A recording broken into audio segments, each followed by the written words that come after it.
नमस्कार विद्यार्थी मित्रांनो, द्रव्याची संकल्पना म्हणजे कन्सेप्ट ऑफ मॅटर याची आपण ही रॅपिड रिव्हिजन करणार आहोत. 2-3 लेक्चर्स आपण घेऊ आणि याच्यामध्ये आपण फक्त महत्त्वाचे पॉईंट्स करणार आहोत की ज्याच्यामध्ये वायूचे नियम आहेत, त्याच्यानंतर वेगवेगळ्या संहतीशी संबंधित उदाहरणं आहेत, त्यांचे फॉर्म्युले आहेत, मोलची कन्सेप्ट आहे आणि त्याच्याशी संबंधित उदाहरणं आहेत. ओके, बाकीचा भाग जो आहे हा रुटीन आहे, तो तुम्हाला पुस्तकातनं समजेलच, तो घ्यायची गरज नाही. राईट, पहिल्यांदा आपण वायूचे नियम घेऊ. तर वायूंचे नियम याला इंग्लिशमध्ये आपण गॅस लॉज म्हणतो. त्याच्यातला एक पहिला महत्त्वाचा नियम म्हणजे बॉईलचा नियम किंवा बॉईल्स लॉ किंवा रॉबर्ट बॉईल्स लॉ 1662. तर एक लक्षात ठेवायचं की बॉईलच्या लॉमध्ये काय, कुठल्याही लॉमध्ये काय कॉन्स्टंट ठेवायचं आहे आणि काय बदलायचं आहे हे पक्क लक्षात ठेवायचं. बॉईलच्या लॉमध्ये आपल्याला टेम्परेचर कॉन्स्टंट ठेवतो आपण, टेम्परेचर टी म्हणजे तापमान. तर हे कसं लक्षात ठेवणार की बॉईल म्हणजे काय, उकळणे. तर उकळण्यामध्ये आपण तापमानाचा संबंध असतो, म्हणून बॉईल म्हणजे उकळणे, त्याच्यावरनं लक्षात ठेवा तापमान आणि मग लक्षात ठेवा की तापमान स्थिर ठेवतो. ओके, सो बॉईलमध्ये तापमान स्थिर ठेवतो, हे फक्त रिलेशनसाठी लक्षात ठेवा. सो तापमान आणि वायूचं प्रमाण म्हणजे क्वांटिटी. ओके, पण हे विसरून जा तुम्ही, एवढी काही गरज नाही याची. तापमान स्थिर ठेवल्यास, मेनली तापमान जर स्थिर ठेवलं तर वायूचा दाब हा त्याच्या आकारमानाशी व्यस्तानुपाती असतो. तर बेसिकली 3 व्हेरिएबल आहेत आपल्याकडे, प्रेशर, व्हॉल्यूम आणि टेम्परेचर. प्रेशर म्हणजे दाब, व्हॉल्यूम म्हणजे आकारमान आणि टेम्परेचर म्हणजे तापमान. प्रत्येक लॉमध्ये एक काहीतरी कॉन्स्टंट ठेवायचं असतं. तर बॉईलच्या मध्ये आपण कॉन्स्टंट काय ठेवायचं, टेम्परेचर. आणि मग टेम्परेचर जर कॉन्स्टंट ठेवलं, तापमान जर स्थिर ठेवलं, तर या दोघांमध्ये कसा बदल होतो ते फक्त बघायचं असतं. ओके, सो तापमान जर स्थिर ठेवलं तर वायूचा दाब पी म्हणजे प्रेशर हा त्याच्या आकारमानाशी व्यस्तानुपाती असतो. आता व्यस्तानुपाती कुठलंही रिलेशन दाखवण्यासाठी आपण हे चिन्ह करतो प्रमाणाचं. सो वायूचा दाब P हा आकारमानाशी कसा असतो, व्यस्तानुपाती असतो. म्हणजे वर एक लिहायचा म्हणजे V खाली येईल. व्यस्तानुपाती दाखवण्यासाठी आपण 1/V करतो. जर समानुपाती राहिला असता तर आपण असं लिहिलं असतं, असं. ओके, व्यस्तानुपातीमध्ये याच्या डोक्यावर एक लिहायचा.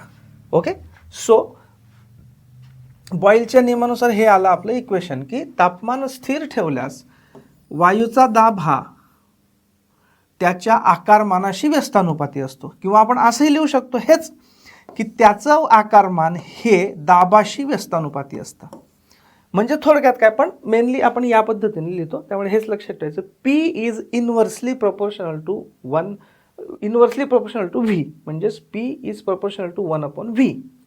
मग ज्यावेळी आपल्याला हे प्रपोर्शनॅलिटीचं चिन्ह काढायचं असतं त्यावेळी आपण काय करतो, त्याच्या जागेवर बरोबरचं चिन्ह लिहितो आणि पुढे एक स्थिरांक मांडतो.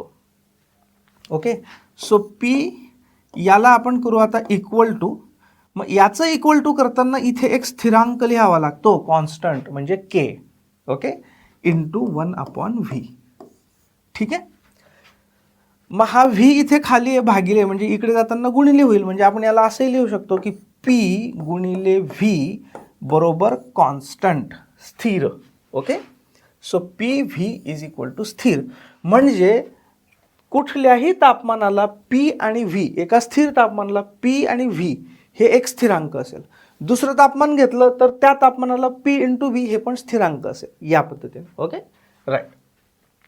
समजा एखाद्या टाकीमध्ये विशिष्ट आकारमानाचा विशिष्ट वायू भरलेला आहे.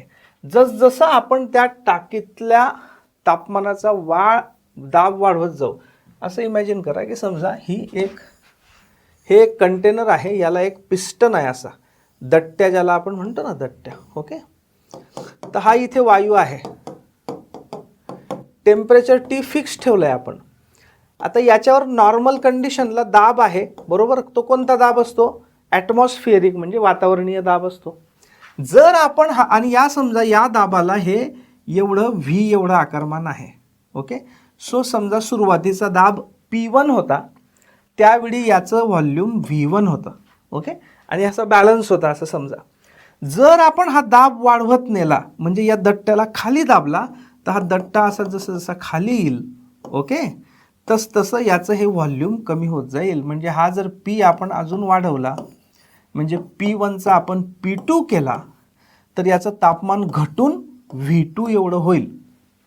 ओके, आणि या दोघांचा गुणाकार कॉन्स्टंट राहील म्हणजे P1 V1 याचा गुणाकार जो होता तोच P2 V2 याचा गुणाकार असेल. कारण आपण बघितलेलं आहे की P1 V1 याचा गुणाकार कॉन्स्टंट असतो बॉईलच्या नियमानुसार स्थिर तापमानाला. मात्र हे कधी स्थिर तापमानाला. सो सुरुवातीला P1 एवढा प्रेशर होता त्यावेळी V1 एवढं व्हॉल्यूम होतं म्हणजे आकारमान होतं. सो त्याचा गुणाकार कॉन्स्टंट होता. नंतर P2 हा प्रेशर वाढवला, मग प्रेशर वाढला पण व्हॉल्यूम कमी झालं, मग पुन्हा P2 V2 याचा गुणाकार हा पण कॉन्स्टंट असेल म्हणजे P1 V1 is equal to P2 V2 असं असेल. राईट. याचा वापर करून आपण काही सिंपल उदाहरणं सोडवू शकतो. बघू आपण. एका नमुन्यात वायूचा दाब 3 ॲटमॉस्फिअर आहे म्हणजे 3 वातावरणीय दाब आहे आणि त्याचा आकारमान 5 लिटर आहे. म्हणजे सुरुवातीचं दिलेलं आहे. काय दिलेलं आहे की सुरुवातीला जे आहे वायूचा दाब आहे, मग सुरुवातीचा दाब म्हणून आपण P1 घेऊ. हा किती आहे 3 ATM म्हणजे 3 वातावरणीय दाबा एवढा. त्यावेळी त्याचा आकारमान किती आहे 5 लिटर. आकारमान म्हणजे V म्हणजे V1 सुरुवातीचा आकारमान किती 5 लिटर. ठीक आहे. या वायूचा दाब 2 ATM पर्यंत कमी केलं तर त्याचा आकारमान किती होईल. मग याचा दाब आपण कमी केला म्हणजे P चेंज करतोय आपण. सो P2 किती केला 2 ATM केला तर आकारमान किती होईल म्हणजे V2 किती होईल हा क्वेश्चन मार्क आहे. राईट. आपल्याला माहिती आहे बॉईल्स लॉ नुसार P1 V1 is equal to P2 V2. बरोबर. राईट. सो P1 किती 3, हा V1 किती 5 बरोबर. P2 किती 2 गुणिले V2 किती. V2 आपल्याला माहित नाही काढायचं आहे. राईट. ओके. सो या दोनाला आपण इकडे आणू. या दोनाला इकडे आणताना काय करावं लागेल, इथे हा गुणाकारात आहे म्हणजे इकडे येताना भागाकारात होईल म्हणजे 3 गुणिले 5 भागिले 2 इज इक्वल टू इकडे V2 उरेल. So V2 is equal to काय 3 गुणिले 5 भागिले 2. 3 पाचे किती 15. 15 भागिले 2 बरोबर V2 म्हणजेच V2 बरोबर किती 15 भागिले 2 किती 7.5. 7.5 काय लिटर. म्हणजे नवीन 2 ॲटमॉस्फिअरिक प्रेशरला त्याचं व्हॉल्यूम म्हणजे आकारमान किती असेल 7.5 लिटर. ठीक आहे. ओके. आता बॉईलच्या नियमामध्ये P आणि V याचा जो आलेख असतो त्याला समताप रेषा किंवा आयसोथर्म म्हणतात. याचं कारण काय मित्रांनो, फारच सिंपल कारण आहे. बॉईलच्या नियमामध्ये आपण काय कॉन्स्टंट ठेवत असतो, आपण टेम्परेचर कॉन्स्टंट ठेवत असतो. कुठलंही जेव्हा टेम्परेचरलाच काय म्हणतात, टेम्परेचरला म्हणतात ताप. मग टेम्परेचर इथे कॉन्स्टंट असतं स्थिर असतं म्हणजे समताप. म्हणजे ताप म्हणजे टेम्परेचर बदलत नाही समान राहतं बॉईलच्या याच्यामध्ये म्हणून तो जो आलेख तयार होतो त्याला समताप रेषा इंग्लिशमध्ये आयसोथर्म. आयसो म्हणजे कॉन्स्टंट किंवा सेम, थर्म म्हणजे हीट किंवा टेम्परेचर. सो जिथे टेम्परेचर म्हणजे थर्म, कॉन्स्टंट म्हणजे आयसो राहतं अशी रेषा म्हणजे आयसोथर्म. ओके. एक एक्झाम्पल आपण बघू की समजा एक प्रयोग आहे आणि त्या प्रयोगामध्ये असे रीडिंग्स घेतले गेलेले आहेत. हे रीडिंग्स आहेत. ओके. सो ज्यावेळी प्रेशर आहे ॲटमॉस्फिअरमध्ये 0.5 त्यावेळी व्हॉल्यूम मिलीलिटरमध्ये दिलेलं आहे 1000 आणि मग P आणि Vचा गुणाकार किती आला 500. P म्हणजे 0.5 गुणिले V 1000 ml त्याचा गुणाकार आला 500. मग प्रेशर थोडा वाढवला 0.625 केला तर बघा व्हॉल्यूम कमी होत आहे कारण हे काय इनव्हर्सली प्रोपोर्शनल आहेत. बरोबर. त्यामुळे जसं प्रेशर वाढेल तसं व्हॉल्यूम म्हणजे आकारमान कमी होत जाईल बघा. पण यांचा गुणाकार सेम 500. मग हा वाढत गेला 1 केला तर ताप हे इतकं झालं व्हॉल्यूम, गुणाकार परत 500 या पद्धतीने. आता याचा जर आपण प्लॉट केला बघा, ज्यावेळी प्रेशर 0.5 आहे म्हणजे दाब 0.5 आहे त्यावेळी आकारमान किती आहे 1000. दाब ज्यावेळी दाब बघा याच्यावर प्रेशर आहे या ॲक्सिसवर या ॲक्सिसवर व्हॉल्यूम आहे म्हणजे आकारमान आहे. ओके, ज्यावेळी 0.5 आहे इथे बघा, हा इथे 0 आहे आणि इथे 1 आहे ना, तर मी थोडंसं मोठं करतो आहे, 0 आणि 1च्या मध्ये. तर ज्यावेळी 0.5 आहे दाब, त्यावेळी आकारमान किती आहे 1000. सो 0.5ला रेषा घ्यायची इकडे आणि 1000वर घ्यायची इथे, म्हणजे हा तो पॉईंट येईल. बरोबर, हा बघा 0.5 प्रेशर आणि 1000 इथे 1000 बघा, 1000 आकारमान, हा पहिला पॉईंट आला. याच पद्धतीने ज्यावेळी डायरेक्ट हा घेऊ आपण, 1 प्रेशर आहे त्यावेळी आकारमान आहे 500. सो 1 ज्यावेळी प्रेशर आहे त्यावेळी आकारमान आहे 500. हे बघा, 1 प्रेशर अशी सरळ लाईन घेतली आणि आकारमान 500 बघा, हे म्हणजे हा दुसरा पॉईंट आला. या पद्धतीने जर पॉईंट आपण प्लॉट करत गेलो तर ही आपल्याला अशी रेषा मिळते. ही कशाची रेषा आहे? याच्यावर वाय ॲक्सिसवर प्रेशर म्हणजे दाब आणि एक्स ॲक्सिसवर व्हॉल्यूम म्हणजे आकारमान, त्याची अशी. तर ही कोणती समताप रेषा झाली? ही समताप रेषा किंवा आयसोथर्म, कारण इथे सगळ्या ठिकाणी टी कॉन्स्टंट आहे. ओके, ठीक आहे. आणि जर आपण याचा आलेख काढला, कशाचा? इथे आपण पी व्हर्सेस व्हीचा आलेख काढला. जर आपण पी व्हर्सेस 1/व्हीचा आलेख काढला तर आपल्याला सरळ रेषा मिळते, लिनियर रेषा मिळते. ओके, एवढं लक्षात ठेवायचं. ठीक आहे. सो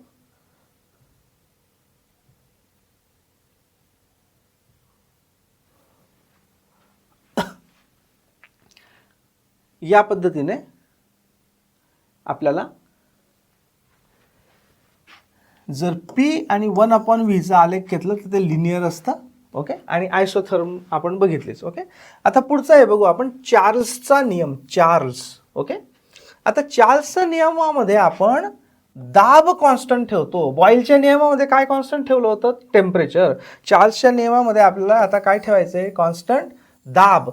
मग आपल्याला माहिती आहे 3 लोक आहेत आपल्याकडे. 3 लोक कोणकोणती? P V T. हां, बॉईलमध्ये आपण टी कॉन्स्टंट ठेवला होता, चार्ल्समध्ये आपल्याला पी कॉन्स्टंट ठेवायचा आहे. मग रिलेशन कशात फाइंड आउट करावं लागेल? व्ही आणि टी मध्ये. सो जर दाब कॉन्स्टंट ठेवला तर त्या वायूचं आकारमान म्हणजे व्हॉल्यूम हे तापमानाशी समानुपाती असतं. तापमानाशी समानुपाती असतं म्हणजे व्हॉल्यूम म्हणजे आकारमान हे तापमानाशी समानुपाती, म्हणजे वरती 1 लिहायची गरज नाही. आता व्यस्तानुपातीमध्ये वरती 1 लिहावा लागतो.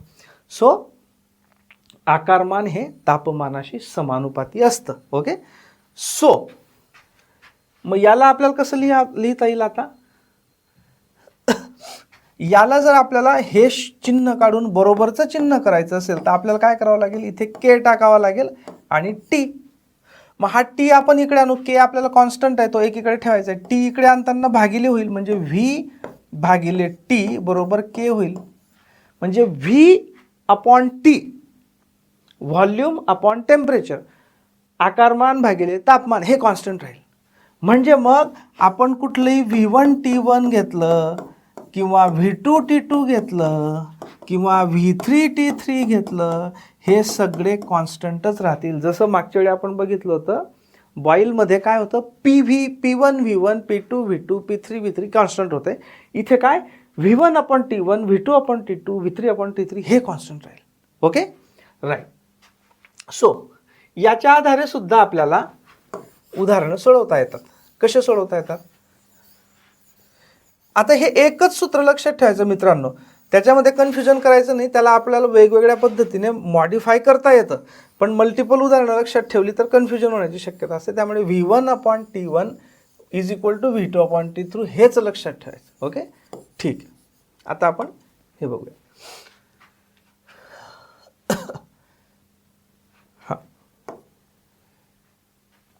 आता एक लक्षात ठेवायचं की याच्यामध्ये जे टी असतं, टी हे केल्व्हिनमध्ये असतं. टी म्हणजे टेम्परेचर हे डिग्री सेल्सिअसमध्ये नसतं, केल्व्हिनमध्ये असतं. त्यामुळे जर डिग्री सेल्सिअसमध्ये दिलेलं असेल तापमान तर त्याच्यात 273 ॲड करून टाकायचे आणि ते केल्व्हिनमध्ये काढायचं तापमान. ओके, एवढं कंपल्सरी लक्षात ठेवायचं. राईट, नाव आपण एक साधं एक्झाम्पल बघूया. बघा, 0 डिग्री तापमानाला विशिष्ट वायूचे आकारमान 400 सेंटीमीटर क्यूब एवढं आहे, म्हणजे 400 घन सेंटीमीटर. तर 80 डिग्री तापमानाला त्या वायूचं आकारमान किती असेल? ओके, सो इथे आपल्याला काय दिलेलं आहे? आपल्याला दिलेलं आहे 0 डिग्री तापमानाला, म्हणजे तापमान T1 दिलेलं आहे किती? 0 डिग्री सेल्सिअस. पण आपल्याला माहिती आहे हे आपण कशामध्ये कन्वर्ट करायचं? केल्व्हिनमध्ये. केल्व्हिनमध्ये कन्वर्ट करण्यासाठी काय करायचं? 273 ॲड करायचे. म्हणजे मग 0 अधिक 273 म्हणजे किती होईल? 273 केल्व्हिन. ओके, 0 मध्ये 273 ॲड केले की 273. अच्छा, या T1 ला व्हॉल्यूम म्हणजे आकारमान किती होतं? 400 सेंटीमीटर क्यूब. 400 centimetre cube. कधी लिटरमध्ये दिलेलं असतं, सेंटीमीटर क्यूबमध्ये दिलेलं असतं, काही प्रॉब्लेम नाही, कॉन्स्टंट ठेवायचे सगळे. ओके, आता 80 डिग्री तापमानाला जर तो वायू नेला, म्हणजे T2, म्हणजे तापमान आपण बदललं, किती केलं? 80 डिग्री सेल्सिअस. म्हणजे 80 मध्ये 273 मिळवायचे, म्हणजे 3 8 7 15 5 1 2 1 3, म्हणजे 353 केल्व्हिन T2 आहे. केल्व्हिनमध्ये कन्वर्ट करायची, आठवण ठेवायची. त्याला वायूचा आकारमान किती असेल, म्हणजे V2 किती असेल आपल्याला काढायचं आहे. आपला फॉर्म्युला काय आहे? चार्ल्सच्या नियमानुसार V1/T1 is equal to V2/T2. Okay, right. आपल्याला V2 काढायचा आहे, म्हणजे हा माहीत नाही आपल्याला, राईट. मग काय करायचं? आपण तो V2 सोडून बाकीचे सगळे इकडे घेऊन यायचे. आता हा V2 इथे वरती आहे ना, याला इथेच राहू देऊ, या T2 ला इकडे आणू. हा T2 इकडे भागिले आहे खाली, म्हणजे इकडे जाताना गुणिले होईल. सो V2 हा इज इक्वल टू हे, म्हणजे V1/T1, आणि हा T2 इकडे गुणिले झाला जाताना, म्हणजे गुणिले T2. बरोबर, राईट. आता V1 किती आहे? V1 आहे 400 सेंटीमीटर क्यूब. सो 400 भागिले T1 किती आहे? T1 आहे 273. 273 गुणिले T2 किती आहे? 353. सो 353. याचा गुणाकार, हा गुणाकार भागाकार जर केला तर आपलं उत्तर येईल 517.21 सेंटीमीटर क्यूब. 517.21 येईल. मग हे सुरुवातीचं 400 सेंटीमीटर क्यूबमध्ये होतं, म्हणून याचं पण उत्तर सेंटीमीटर क्यूबमध्ये येईल. राईट, ते आपण आकडेमोड आता काही करायची नाही, काही गरज नाही. राईट, सो नवीन व्हॉल्यूम किती असेल? 517.21 centimetre cube. Clear? Very simple. आता बघा, चार्ल्सच्या नियमातला जो आलेख तयार होतो त्याला आयसोबार किंवा आयसोपायस्टिक असं म्हणतात. आयसोबार आपल्याला माहित आहे. आयसोबार म्हणजे काय? की जिथे प्रेशर म्हणजे दाब समान असतो. ओके, बार, दाब बारमध्ये पण मोजला जातो ना. आयसोबार म्हणजे ज्याचा दाब समान असतो तो. कारण चार्ल्सच्या नियमामध्ये आपण कॉन्स्टंट काय ठेवलेलं आहे? स्थिर काय ठेवलेलं आहे? दाब. सो चार्ल्सच्या नियमाचा जो आलेख असतो त्याला काय म्हणतो आपण? आयसोबार किंवा आयसोपायस्टिक असं पण म्हणतो. ओके, दैनंदिन उदाहरण. थंडीच्या दिवसात तापमान कमी असल्यामुळे हेलियमचे फुगे छोटे होऊन मुळपतात. थंडीच्या दिवसामध्ये तापमान कमी. तापमान कमी तर काय? आकारमान कमी. कशाच्या नियमानुसार? याच्या नियमानुसार, चार्ल्सच्या नियमानुसार. म्हणजे तापमान जर कमी झालं तर तो फुग्याच्या आतला जो वायू असतो त्या आतल्या वायूचं आकारमान कमी होतं आणि त्याच्यामुळे तो फुगा असा थोडासा टाईट न राहता असा मुळपून जातो. आपल्या सायकलींमधली जी हवा असते बघा, हिवाळ्यामध्ये तेवढीच हवा असताना सुद्धा हिवाळ्यामध्ये ते चाक आपल्याला, जो टायर असतो तो असा इझिली दाबता येतो. कारण काय? ती आतली जी हवा असते, हिवाळ्यात आजूबाजूचं तापमान कमी झाल्यामुळे आतल्या हवेचं, त्या ट्यूबमधल्या हवेचं आकारमान कमी होतं. आकारमान कमी झाल्यामुळे तो थोडासा ट्यूब असा ढिला होऊन जातो आणि मग आपल्याला एक्स्ट्रा हवा भरावी लागते. याच्या उलट होतं. उन्हाळ्यामध्ये काय होतं की ती आतली हवा तेवढीच होती ट्यूबच्या आतली, पण बाहेरचं तापमान वाढलं म्हणजे आकारमान वाढलं आतल्या हवेचं, म्हणजे तो जास्त फुगली ती हवा, आकारमान वाढलं म्हणजे मग ती अशी टाईट करून टाकते त्या आतल्या ट्यूबला आणि काही वेळी तो फुटतो सुद्धा ट्यूब. ओके, सो हे सगळं कशाची उदाहरणं आहेत? ही चार्ल्सच्या नियमाची. राईट. ओके. थंडीत फुफ्फुसांची श्वास घेण्याची क्षमता कमी होते, हे सगळं चार्ल्सचं आहे. ओके, ठीक आहे. नाऊ नेक्स्ट पुढचा नियम आहे तो म्हणजे गे-ल्युसॅकचा नियम. आता याच्यामध्ये बघा, चार्ल्समध्ये आपण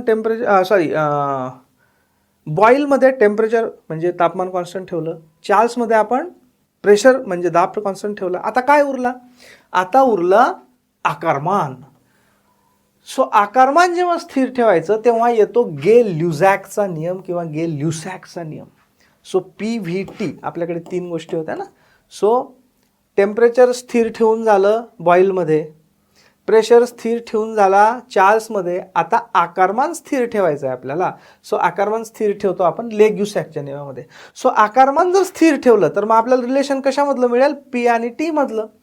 तर वायूचा दाब हा त्याच्या तापमानाशी समानुपाती असतो. जर आकारमान म्हणजे V म्हणजे व्हॉल्यूम कॉन्स्टंट ठेवलं तर प्रेशर म्हणजे दाब हा तापमानाशी समानुपाती असतो. म्हणजे प्रेशर वाढलं तर तापमान वाढतं, जर दाब कमी झाला तर तापमान पण कमी होतं. राईट. से आपण असं लिहिणार. समानुपाती आहे म्हणजे 1 लिहिण्याची गरज नाही, डायरेक्ट T लिहू आपण. मग P याला आपण जर इक्वल टू करायचं असेल तर इथे आपल्याला K लिहावा लागेल, स्थिरांक, आणि T. मग स्थिरांक आपल्याला एके ठिकाणी ठेवायचा आहे, मग T इकडे आणू. हा T इकडे गुणाकारात आहे म्हणजे इकडे येताना भागाकारात होईल, म्हणजे P/T is equal to K. मग याला आपण काय म्हणू शकतो की P1/T1 is equal to P2/T2 is equal to P3/T3 is equal to constant. Okay, हे सूत्र आपल्याला मिळालं. राईट. या सूत्रावरनं सुद्धा आपल्याला छोटी छोटी उदाहरणं सोडवता येऊ शकतात. कशी? बघा,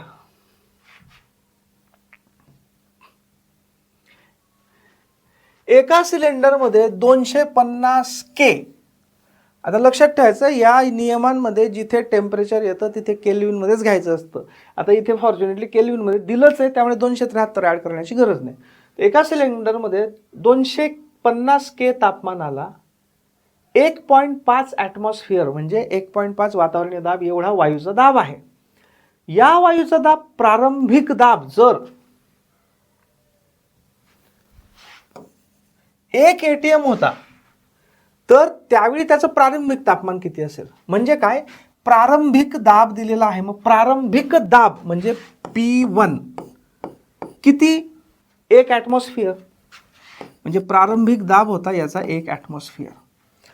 त्यावेळी त्याचं तापमान किती होतं आपल्याला माहीत नाही, त्यांनी काढायला सांगितलं, म्हणजे T1 आपल्याला माहीत नाही. नंतर त्याचं तापमान वाढवलं, किती केलं? 250 K केलं. हां, म्हणजे T2 नंतरचं तापमान किती? 250 K. K मध्ये आहे त्यामुळे आपल्याला काही चेंज करायची गरज नाही. तो वायूचा दाब किती होता नंतर? 1.5 ATM म्हणजे P2 1.5 ATM. ठीक आहे.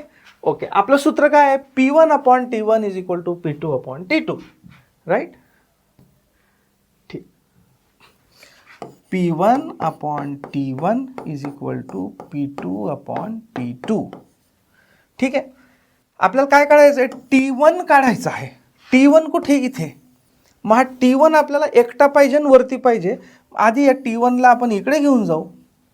So P1 is equal to P1 इथेच ठेवला, या T1 इथे खाली म्हणजे भागिले होता म्हणून इकडे जाताना गुणिले होईल. म्हणजे इथे हे P2 T2 आधीच आहे गुणिले T1. बरोबर. आता T1 वरती घेऊन गेलाय, आता याला एकटा पाहिजे म्हणजे हे आपण इकडे घेऊन जाऊ. आता T2 खाली आहे म्हणजे भागाकारात आहे, इकडे जाताना गुणाकारात होईल, आणि इथे P2 वरती आहे म्हणजे इथे जाताना खाली होईल. So T1 will be equal to T1 will be equal to हा P1 इकडे आहे तसाच आहे, T2 वरती गेला म्हणजे इथे, आणि P2 भागिले गेला खाली. बरोबर. ठीक. आता इथे आपण किमती टाकू. So T1 is equal to P1 किती आहे मित्रांनो? 1 ॲटमॉस्फिअर. सो 1 गुणिले T2 किती आहे 250 भागिले P2 किती आहे 1.5. ठीक आहे. सो 250 भागिले 1.5 राईट. या 1.5 ला 15 करण्यासाठी आपण इथे खाली 10 ने गुणून टाकू, इथे पण 10 ने गुणून टाकू. म्हणजे हा 1 तर काही आता 1 ने कशालाही गुणलं तर तेच राहतं, त्यामुळे 1 आपण निग्लेक्ट करायचं झालं. म्हणजे 250 गुणिले 10 किती 2500 भागिले हे किती 15. हा 10 ने गुणलं म्हणजे हे दशांश चिन्ह इकडे येऊन जाईल, म्हणजे 15 होऊन जाईल. सो 5 त्रिक 15, 5 × 25 2 0 3 3 आहे की 3 2 उरले त्याच्यावर 0 गेला. 3 सक 18 18 20 मधून 18 गेले 2 उरले 0 परत 3 सक 18 आणि मग हे 3 सक चालू आहे, म्हणजे 166.67. किती 166.67. हे बघा 166.66 लिहिलंय तर 67 जो 6 6 6 6 असेल ना तर त्या 6 ला 7 करून टाकू शकतो आपण राईट या पद्धतीने. ठीक आहे.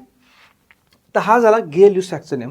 थोडक्यात काय की दिलेल्या याच्यात कोणत्या दोन गोष्टी चेंज होत आहेत आणि कोणती एक गोष्ट स्थिर आहे, तिघांपैकी PVT याच्यापैकी कोणती गोष्ट स्थिर आहे आणि कोणत्या दोन गोष्टी बदलत आहेत, त्यानुसार कोणता फॉर्म्युला वापरायचा आणि कोणता रूल वापरायचा, कोणता लॉ वापरायचा ते ठरवायचं असतं राईट.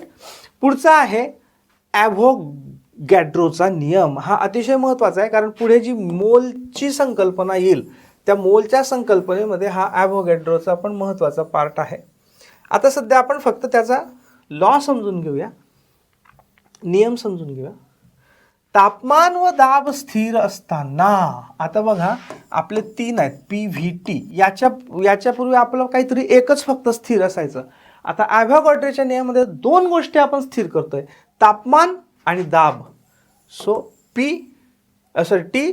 आणि P, तापमान T दाब P, ह्या दोन गोष्टी जर स्थिर असल्या तर सारख्या आकारमानाच्या, आता आकारमान पण आपण तेच ठेवतो आहे, पण याच्यामध्ये एक गंमत आहे. याच्यामध्ये गंमत अशी की आता आपण गॅस वेगवेगळे घेणार आहोत. याच्यापूर्वी आपण एकच वायू घ्यायचो आणि त्या वायूचं काहीतरी एक कॉन्स्टंट ठेवायचो आणि बाकीचे दोन बदलायचो. इथे आपण काय करतोय की इथे आपण एकतर तापमान आणि दाब हे स्थिर ठेवले आणि आकारमान पण एकच घेतलं पण वेगवेगळ्या वायूंचं घेतलं. म्हणजे थोडक्यात काय, समजा हे 3 कंटेनर आहेत, या 3 कंटेनरमध्ये 3 वेगवेगळे वायू घेतलेत 1-1 लिटरचे, तिन्ही 1 लिटरचे. समजा इथे CO2 घेतला, इथे O2 घेतला, इथे N2 घेतला. याच्यामध्ये समजा इथे असे हे दट्टे आहेत दाब चेंज करण्यासाठी किंवा स्थिर ठेवण्यासाठी, हे दट्टे आहेत. ओके. समजा यांच्या तिघांवरचा दाब 1 atm 1 atm 1 atm आहे, म्हणजे दाब स्थिर. टेम्परेचर कक्ष तापमानाला आहे समजा 20 डिग्री सेंटीग्रेड आहे, ते पण कॉन्स्टंट आहे. आणि समान आकारमानाचे आपण 3 वेगवेगळे गॅस घेतले, याचं पण 1 लिटर आहे, याचं पण 1 लिटर आहे, याचं पण 1 लिटर आहे. तर तिन्ही गॅस वेगवेगळे आहेत. या तिन्ही गॅसमधल्या या आकारमानामध्ये या तिन्ही गॅसचे जे रेणू आहेत त्या रेणूंची संख्या समान असेल. दिस इज व्हेरी इंटरेस्टिंग. वास्तविक CO2 मध्ये काय आहे, 1 कार्बन आणि 2 ऑक्सिजन आहेत. O2 मध्ये 2 ऑक्सिजन आहेत. N2 मध्ये 2 नायट्रोजनचे अणू आहेत. तरी सुद्धा समान तापमान व समान दाबामध्ये, जर समान तापमान व समान दाब असेल तर एकाच आकारमानाच्या सर्व वायूंमध्ये सारखेच रेणू असतील. म्हणजे समजा कार्बन डायऑक्साईडचे इथे 100 रेणू असतील तर इथे ऑक्सिजनचे पण 100 रेणू असतील, नायट्रोजनचे पण 100 रेणू असतील. हा आहे ॲव्होगॅड्रोचा नियम. दिस इज व्हेरी इंटरेस्टिंग. ओके. समजा V हे आकारमान आहे आणि N ही रेणूंची संख्या आहे, तर याचा अर्थ काय होईल की तापमान आणि टेम्परेचर आपण स्थिर ठेवलं तर व्हॉल्यूम जसं वाढेल तशी रेणूंची संख्या वाढेल. हां, म्हणजे आकारमान जसं वाढेल तशी रेणूंची संख्या वाढेल. म्हणजेच V volume is proportional to N म्हणजे रेणूंची संख्या. म्हणजे कसं, इथे 1 लिटरमध्ये 100 रेणू होते. 2 लिटर केलं तर 200 रेणू होतील. 3 लिटर केलं तर 300 रेणू होतील. हे पण 1 लिटर केलं तर 100 रेणू, 2 लिटर 200 रेणू, 3 लिटर 300 रेणू, या पद्धतीने. ओके, म्हणजे तिघांच्या सेम आकारमानामध्ये सेम रेणू होतील, पण प्रत्येकाचं आकारमान जितकं वाढेल तितकं रेणूंची संख्या वाढेल. ऑब्व्हियसली वाढेल, हे तर आपल्यालाही कळतं. ओके, ठीक आहे. सो व्हॉल्यूम विल बी म्हणजे आकारमान हे रेणूंच्या संख्येशी समानुपाती असेल. मग हे आपण जर चिन्ह काढून इथे बरोबरचं चिन्ह टाकायचं ठरलं तर इथे आपल्याला के टाकावा लागतो आणि एन. बरोबर, मग आपल्याला के एकीकडे ठेवायचा आहे. So V/N is equal to constant. म्हणजेच मग V1/N1 is equal to V2/N2 is equal to V3/N3. अशा पद्धतीने येईल आपल्याला. Right, perfect. मग आता एक छोटंसं आपण साधं उदाहरण बघूया. तापमान व दाब स्थिर असताना, आता तापमान आणि दाब स्थिर झालं की लक्षात ठेवायचं ॲव्होगॅड्रो आला. तापमान आणि दाब स्थिर झाले की ॲव्होगॅड्रोला घेऊन यायचं आपल्याला. म्हणजेच V1/N1 is equal to V2/N2 घेऊन यायचा. सो तापमान व दाब स्थिर असताना 6 लिटर वायूत 0.975 मोल एवढे वायूचे कण होते. सो 6 लिटर वायूमध्ये म्हणजे व्हॉल्यूम, सुरुवातीचा आकारमान किती, 6 litre. V1 is equal to 6 litre. N1 म्हणजे या 6 लिटरमध्ये किती रेणू होते, तर 0.975 मोल. नंतर मोलचं आपण हे बघणारच आहोत डेफिनेशन. आता फक्त लक्षात ठेवा की इतके मोल होते. हां, या वायूच्या रेणूंची संख्या म्हणजे मोल ही जर 1.90 एवढी वाढवली तर नवीन आकारमान किती असेल. म्हणजे काय, आता मोलची संख्या म्हणजे N2 किती वाढले, किती झाले, 1.90 मोल केले, तर नवीन आकारमान किती असेल म्हणजे V2 किती असेल, क्वेश्चन मार्क. Okay, right, 1.90. ठीक आहे. आपलं सूत्र काय आहे, आपलं सूत्र आपल्याला माहित आहे. V1/N1 is equal to V2/N2. आपल्याला काढायचं काय आहे मित्रांनो, V2 काढायचा आहे. हा V2 इथे आहे, V2 वरती पाहिजे आपल्याला, आहे फक्त त्याला एकटा करायचा आता. म्हणजे हा N2 इकडे घेऊन जायचा, N2 इथे खाली आहे म्हणजे इकडे जाताना वरती जाईल. सो V2 म्हणजे हा इज इक्वल टू, इकडे ऑलरेडी काय आहे, V1/N1 आहे आणि हा N2 आता वरती जाईल, गुणिले म्हणजे गुणिले N2. बरोबर, राईट. आता आपल्याकडे काय काय व्हॅल्यू आहेत बघा. V1 किती आहे, 6 लिटर, भागिले N1 किती आहे, 0.975, गुणिले N2 किती आहे, 1.90. यांचा जर आपण गुणाकार भागाकार जे काही आहे ते केलं या पद्धतीने तर उत्तर येतं. अर्थात तुम्हाला परीक्षेला असं ऑड उत्तर येणार नाही. तुम्हाला आलं तर आकडे असे दिलेले असतील ते की एकमेकांना कॅन्सल होईल किंवा भाग जाईल. एनिवे, तो गुणाकार भागाकार केला तर V2 ची व्हॅल्यू येते 11.69 लिटर. ओके, तर या पद्धतीने आपल्याला ॲव्होगॅड्रोच्या नियमानुसार हे मोल काढता येऊ शकतात किंवा व्हॉल्यूम काढता येऊ शकतं तापमान आणि दाब स्थिर असताना. पुढचा जो नियम आहे तो आहे वायूचा एकीकृत नियम म्हणजे कंबाइंड गॅस लॉ. याचं नावच सांगतं आपल्याला एकीकृत. कंबाइंड म्हणजे काय, चार्ल्सचा नियम, बॉयल्सचा नियम आणि गे-लुसॅकचा नियम यांना एकत्रित करून हा नियम तयार होतो. तर हा नियम असा तयार होतो की PV/T is equal to K.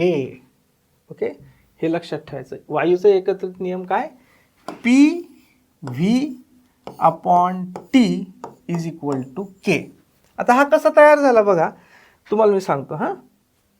पहिल्या याच्यात आपला जो हा नियम होता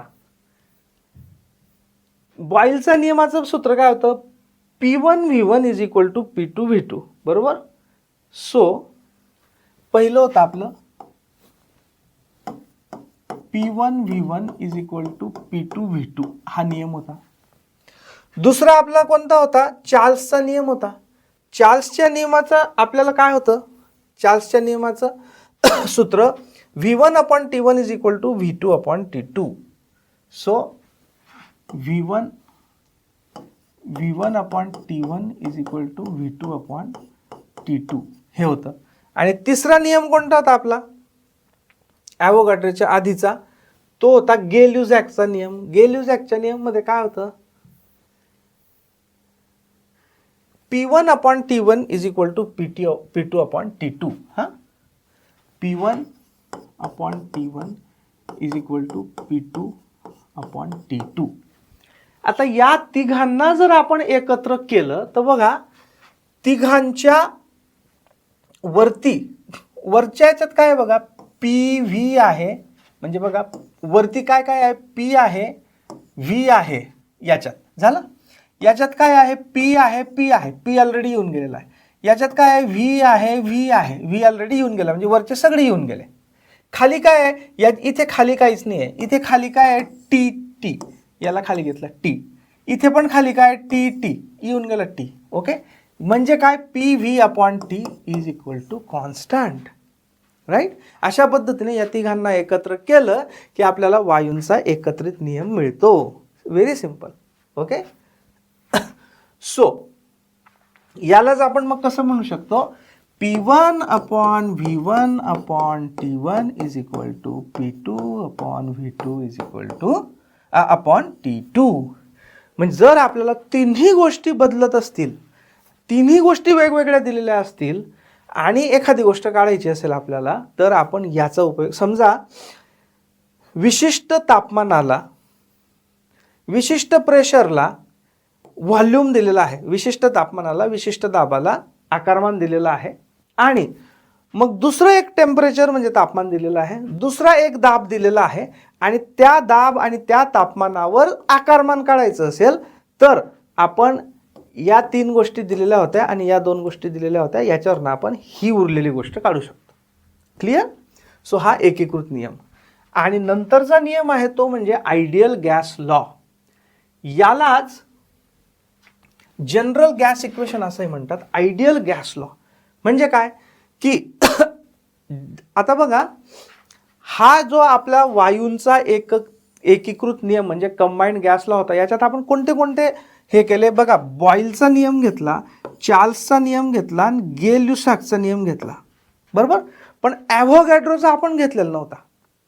जेव्हा यामध्ये म्हणजे या वायूच्या एकीकृत नियमामध्ये आपण ॲव्होगाड्रोचा पण नियम टाकतो, ॲव्होगाड्रोमध्ये एक ॲडिशनल काय आलं होतं बघा, ॲव्होगाड्रोमध्ये पण व्ही होता, एक ॲडिशनल आला होता. काय आला होता तो, एन आला होता, एन मोलची संख्या. ज्यावेळी आपण याच्यात तो मोल टाकतो त्यावेळी मग आपला नवीन हे तयार होतो, त्याला म्हणतो आपण आदर्श वायूचा नियम. आणि तो असा दाखवला जातो, आधीच आपल्याला याच्यात बघा PV/T एवढं होतंच आपलं, बरोबर, इज इक्वल टू केच्या जागेवर आपण एन टाकून देतो आणि एक युनिव्हर्सल गॅस कॉन्स्टंट टाकून देतो, आणि मग आपल्याला हा नियम तयार होतो, PV is equal to nRT. PV is equal to nRT. याच्यामध्ये P म्हणजे प्रेशर म्हणजे दाब, V म्हणजे व्हॉल्यूम म्हणजे आकारमान, N म्हणजे मोलची संख्या, T म्हणजे टेम्परेचर म्हणजे तापमान, आणि R जो आहे हा R म्हणजे युनिव्हर्सल गॅस कॉन्स्टंट, वैश्विक वायू स्थिरांक. आणि हा जो वैश्विक वायू स्थिरांक आहे याची किंमत आहे 8.314 पास्कल मीटर क्यूब केल्व्हिन मोल. आता हे कुठून आलं एवढं, हे एवढं लक्षात ठेवायची गरज नाही ॲक्च्युली. तुम्ही जर बघितलं आपलं इक्वेशन काय आहे, PV is equal to nRT, बरोबर. या साईडला घ्या तुम्ही, PV is equal to nRT आहे, बरोबर. आपण R बाजूला राहू देऊ, मग हा N पण इकडे आणू, T पण इकडे आणू, हे दोन्ही खाली येतील, बरोबर. So PV/RT will be is equal to N. बरं. ओ सॉरी, नाही, आपल्याला आर पाहिजे ना, म्हणजे आपल्याला एन आणावं लागेल इकडे.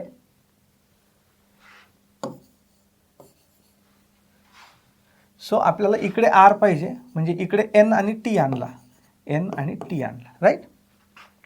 सो आरचं जे युनिट आहे ते काय येईल, प्रेशरचं युनिट, समजा पास्कल. व्हॉल्यूम म्हणजे आकारमान, आकारमानाचं युनिट काय, मीटर क्यूब, मीटर क्यूब झालं. भागिले एन म्हणजे काय, मोल, आणि टी टेम्परेचर, ते अशा केल्विन मध्ये. सो पास्कल मीटर क्यूब पर मोल पर केल्विन. बघा इकडे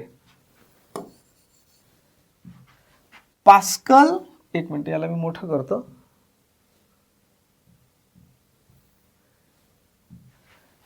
pascal into metre cube per kelvin per मोल.